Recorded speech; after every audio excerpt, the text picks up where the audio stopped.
નમસ્કાર. સરદાર ગુર્જર ડિજિટલમાં મહત્વના સમાચારો પર એક નજર. આણંદમાં નેતાજીની જન્મ જયંતિએ પ્રતિમાને ફુલહાર દરમિયાન નેતાઓ બેધ્યાન. લક્ષ્મી ચોકડી પર સુભાષચંદ્ર બોઝના ચશ્મા ગાયબ.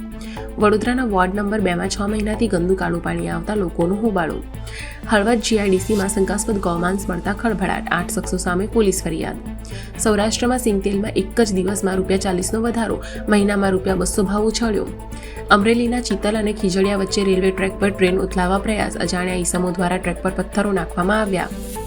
પંચમહાલમાં ખેરના લાકડાની તસ્કરીમાં ઈડીની મોટી કાર્યવાહી. ગોધરાના 2 શખ્સોની ₹11.3 કરોડની સંપત્તિ જપ્ત. ગુજરાતમાં છેલ્લા 24 કલાકમાં 3 પોલીસકર્મીઓની આત્મહત્યા. ભરૂચ, ભાવનગર બાદ હવે ગાંધીનગરમાં હેડ કોન્સ્ટેબલનો આપઘાત. ઝારખંડમાં નક્સલીઓ પર સુરક્ષા દળોનો સર્જિકલ સ્ટ્રાઇક જેવો પ્રહાર.